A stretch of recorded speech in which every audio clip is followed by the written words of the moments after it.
안녕하세요. 그린빌 가족 여러분. 오늘 수요일 아침, 또 이렇게 매일 한 말씀으로 오늘 하루를 시작하는 모든 분들에게, 예수님 때문에 오늘 하루 이렇게 주눅들지 않고 또 예수님께서 주시는 지혜로움을 가지고 이렇게 담대하게 오늘 하루 잘 살아내시기를 간절히 기원합니다. 오늘은 저희가 요한복음 9장 우리 13절에서 34절에 있는 말씀으로 함께 이 아침 시작하도록 하겠습니다. 요한복음 9장 13절에서 34절 말씀. 그들이 전에 맹인이었던 사람을 데리고 바리새인에게 갔더라. 예수께서 진흙을 이겨 눈을 뜨게 하신 날은 안식일이라. 그러므로 바리새인들도 그가 어떻게 보게 되었는지를 물으니 이르되 그 사람이 진흙을 내 눈에 바르매 내가 씻고 보나이다 하니, 바리새인 중에 어떤 사람은 말하되 이 사람이 안식일을 지키지 아니하니 하나님께로부터 온 자가 아니라 하며, 어떤 사람은 말하되 죄인으로서 어떻게 이러한 표적을 행하겠느냐 하여 그들 중에 분쟁이 있었더니, 이에 맹인되었던 자에게 다시 묻되 그 사람이 네 눈을 뜨게 하였으니 너는 그를 어떠한 사람이라 하느냐. 대답하되 선지자니이다 하니, 유대인들이 그가 맹인으로 있다가 보게 된 것을 믿지 아니하고 그 부모를 불러 묻되 이는 너희 말에 맹인으로 났다는 너희 아들이냐. 그러면 지금은 어떻게 해서 보느냐. 그 부모가 대답하여 이르되 이 사람이 우리 아들인 것과 맹인으로 난 것을 아나이다. 그러나 지금 어떻게 해서 보는지 또는 누가 그 눈을 뜨게 하였는지 우리는 알지 못하나이다. 그래 그에게 물어보소서. 그가 장성하였으니 자기 일을 말하리이다. 그 부모가 이렇게 말한 것은 이미 유대인들이 누구든지 예수를 그리스도로 시인하는 자는 출교하기로 결의하였으므로 그들을 무서워함이러라. 이러므로 그 부모가 말하기를 그가 장성하였으니 그에게 물어보소서 하였더라. 이에 그들이 맹인이었던 사람을 두 번째 불러 이르되 너는 하나님께 영광을 돌리라. 우리는 이 사람이 죄인인 줄 아노라. 대답하되 그가 죄인인지 내가 알지 못하나 한 가지 아는 것은 내가 맹인으로 있다가 지금 보는 그것이니이다. 그들이 이르되 그 사람이 네게 무엇을 하였느냐. 어떻게 내 눈을 뜨게 하였느냐. 대답하되 내가 이미 일렀어도 듣지 아니하고 어찌하여 다시 듣고자 하나이까. 당신들도 그의 제자가 되려 하나이까. 그들이 욕하여 이르되 너는 그의 제자이나 우리는 모세의 제자라. 하나님이 모세에게는 말씀하신 줄을 우리가 알거니와 이 사람은 어디서 왔는지 알지 못하노라.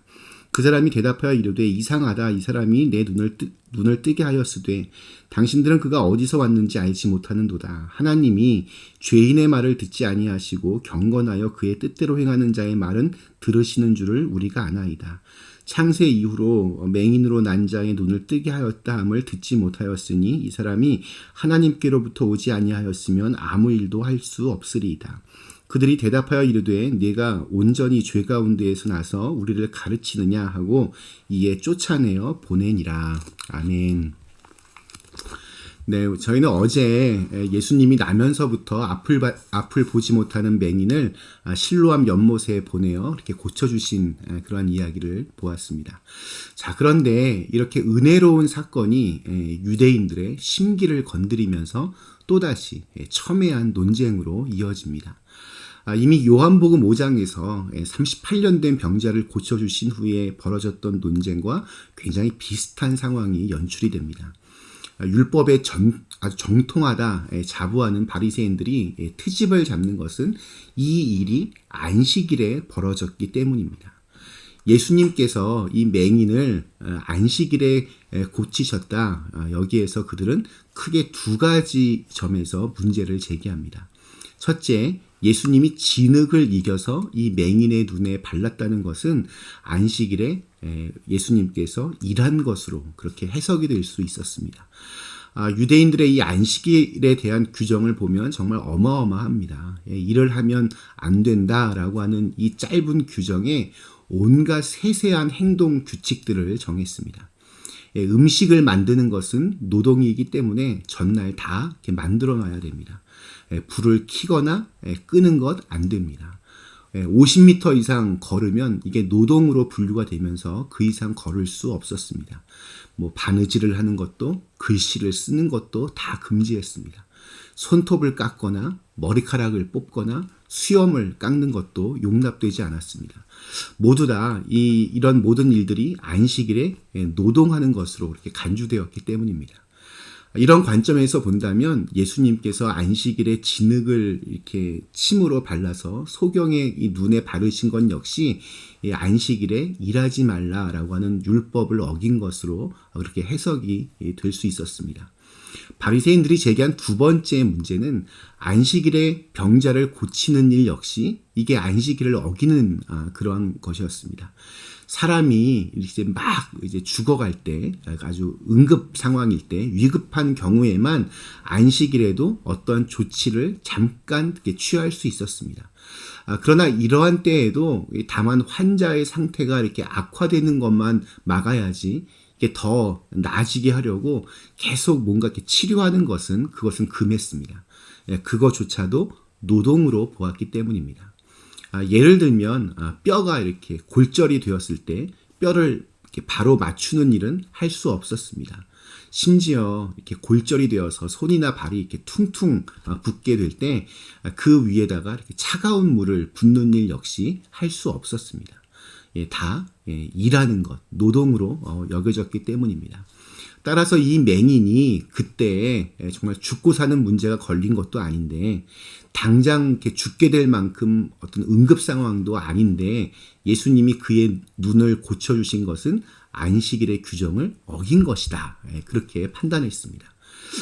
이와 같이 예수님이 안식일의 규정을 어겼다는 혐의를 뒤집어 씌우려고 했습니다. 우리 16절 말씀, 바리새인 중에 어떤 사람은 말하되 이 사람이 안식일을 지키지 아니하니 하나님께로부터 온 자가 아니라 하며 어떤 사람은 말하되 죄인으로서 어떻게 이러한 표적을 행하겠느냐 하여 그들 중에 분쟁이 있었더니 자기들끼리 이렇게 논쟁을 벌이다 이제 맹인을 불러서 물어봅니다. 17절, 이에 맹인되었던 자에게 다시 묻되 그 사람이 네 눈을 뜨게 하였으니 너는 그를 어떠한 사람이라 하느냐? 대답하되 선지자니이다 하니. 맹인은 예수님께서 자기의 병을 고쳐주셨다라고 확신했기 때문에 하나님께서 보내신 선지자라고 그렇게 믿었습니다. 그러나 바리새인들은 이 사람이 진짜 맹인이었을까 의심하기 시작합니다. 주님께서 행하신 이 치유와 기적 그 자체를 믿을 수가 없었습니다. 이렇게 되자 그들은 이 맹인의 부모를 소환합니다. 당시 이스라엘 사회는 굉장히 엄격한 종교 사회였습니다. 바리새인이 어떤 누구 하나를 사회적으로 매장시키는 일은 정말 일도 아니었습니다. 이런 사회적인 분위기 때문에 맹인의 부모는 딱 두 가지의 사실, 팩트만 말합니다. 그 사람은 내 아들이 맞다. 그리고 내 아들은 태어날 때부터 맹인이었다. 이 부모들은 두려웠습니다. 그래서 바리새인들의 심기를 건드리지 않기 위해서 자신들의 아들이 지금 어떤지, 누가 그 눈을 이렇게 뜨게 했는지 그것을 나는 알지 못하지만 이미 어른이 된 내 아들에게 다시 물어보면 알 것이다 대답합니다. 그리고 이렇게 말한 이유가 22절에 기록되어 있습니다. 그 부모가 이렇게 말한 것은 이미 유대인들이 누구든지 예수를 그리스도로 시인하는 자는 출교하기로 결의하였으므로 그들을 무서워함이라. 유대인들이 가장 두려워했던 것 중에 하나는 회당으로부터 쫓겨나는 것이었습니다.